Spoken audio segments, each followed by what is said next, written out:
സഖ്യകക്ഷികളുടെ വോട്ടിൽ ജീവിക്കുന്ന പരാന്നഭോജിയാണ് കോൺഗ്രസ് എന്ന പ്രധാനമന്ത്രി നരേന്ദ്രമോദി. തിരഞ്ഞെടുപ്പിൽ കോൺഗ്രസിന് ലഭിച്ചത് സീറോയാണെങ്കിലും നടിപ്പ് ഹീറോയായിട്ടാണ്. ലോകത്തിന് സഹിഷ്ണുതയും നർമ്മവും പഠിപ്പിച്ച ഹിന്ദുത്വത്തെയാണ് കോൺഗ്രസ് പരിഹസിക്കുന്നതെന്നും പ്രധാനമന്ത്രി ലോക്സഭയിൽ പറഞ്ഞു. തുടക്കം മുതൽ പ്രധാനമന്ത്രിയുടെ പ്രസംഗം തടസ്സപ്പെടുത്താൻ പ്രതിപക്ഷം ശ്രമിച്ചു.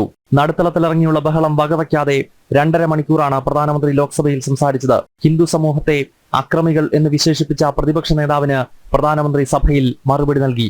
ലോകത്തിന് സഹിഷ്ണുതയും ധർമ്മവും പകർന്നു നൽകിയ ജനവിഭാഗത്തെ അക്രമികളായി ചിത്രീകരിച്ച രാഹുലിന് ഈ രാഷ്ട്രം മാപ്പ് നൽകില്ലെന്ന് പ്രധാനമന്ത്രി മുന്നറിയിപ്പ് നൽകി.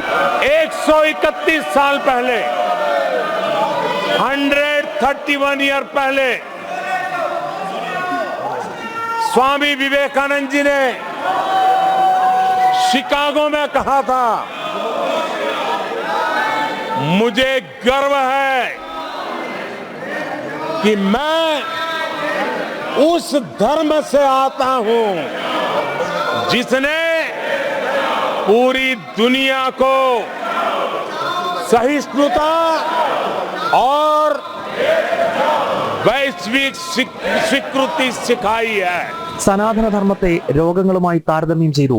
ഹിന്ദു തീവ്രവാദം പോലുള്ള വാക്കുകൾ കോൺഗ്രസ് ആണ് ആദ്യം ഉപയോഗിച്ചത്. ഹിന്ദുക്കൾക്കെതിരെ ഗൂഢാലോചന നടക്കുന്നതായും പ്രധാനമന്ത്രി സഭയിൽ ഓർമ്മപ്പെടുത്തി.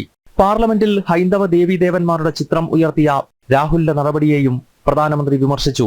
ഈശ്വരരൂപം ദർശനത്തിനുള്ളതാണ്, അത് രാഷ്ട്രീയ ലാഭത്തിനായി പ്രദർശന വസ്തുവാക്കരുത്.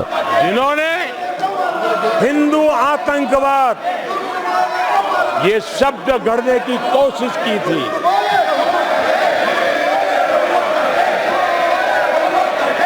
इनके साथी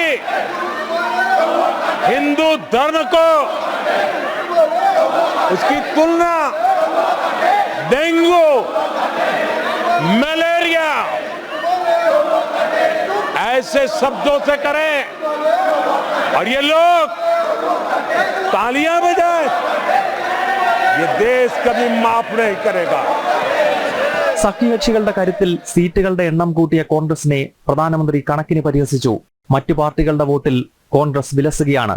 100-ൽ 99 അല്ല, 543-ൽ 99 സീറ്റാണ് കോൺഗ്രസ് നേടിയതെന്ന് മറക്കരുത്. രാഹുൽ ഗാന്ധി സഹതാപത്തിനായി സഭയിൽ ഒരു കുഞ്ഞിനെ പോലെ നിലവിളിക്കുന്നതായി പ്രധാനമന്ത്രിയുടെ പരിഹാസം. പ്രഥമ പ്രധാനമന്ത്രി ജവഹർലാൽ നെഹ്റു ഒരു ദളിത് ബിരുദനായിരുന്നു. അതിനാലാണ് ഭരണഘടനാ ശില്പി BR അംബേദ്കർ കോൺഗ്രസ് വിട്ടത്.